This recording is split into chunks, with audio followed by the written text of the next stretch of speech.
Hello and welcome. My name is Meepolis, they, she, he, and this is Literally Graphic. And today I'm back to talking about monthly TBRs.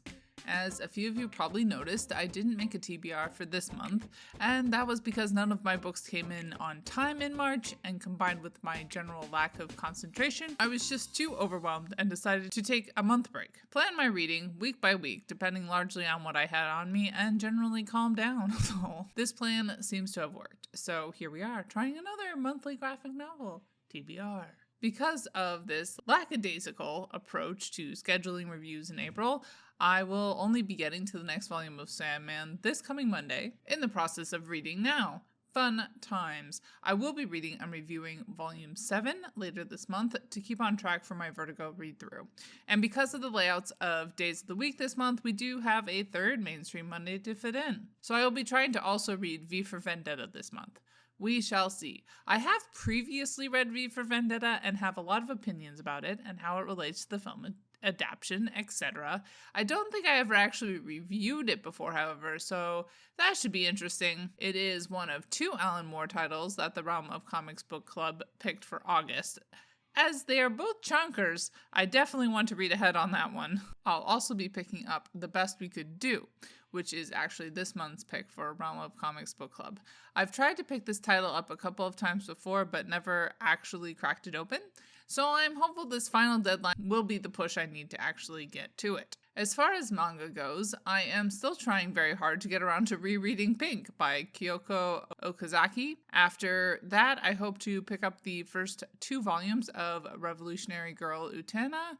A bit of an awkward divide, but those are the only volumes my library has. So if I like it, I'll track down the rest of the series. They are on my A to Z of Queer Lit TBR list, so we shall see. My other A to Z of Queer Lit title for this month is going to be Anything That Loves, Comics Beyond Gay and Straight. Another reread, because why not? I'm really excited to revisit this very queer title. For some strange reason, I'm going to try and pick up some more translated comics this month, because 2 videos a week is too easy. I've already read The Return of the Honey Buzzard by Amy de Jong, a Dutch cartoonist, and will hopefully get around to reviewing it next week.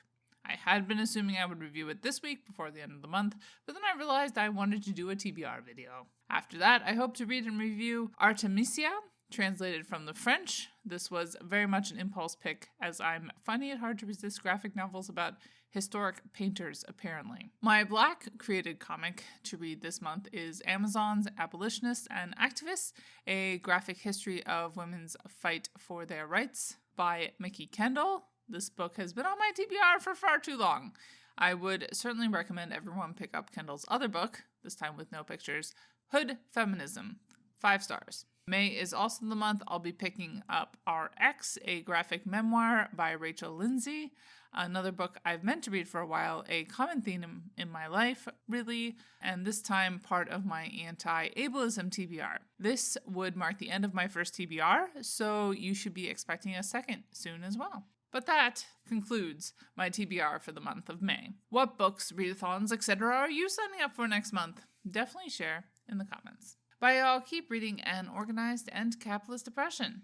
And as always, Literally Graphic is created on land that should be given back to the traditional landholders, which in this case is, to my knowledge, the Mississaugas of the Credit First Nation, Anishinaabe people, the Haudenosaunee Confederacy, and the Huron-Wendat Nation.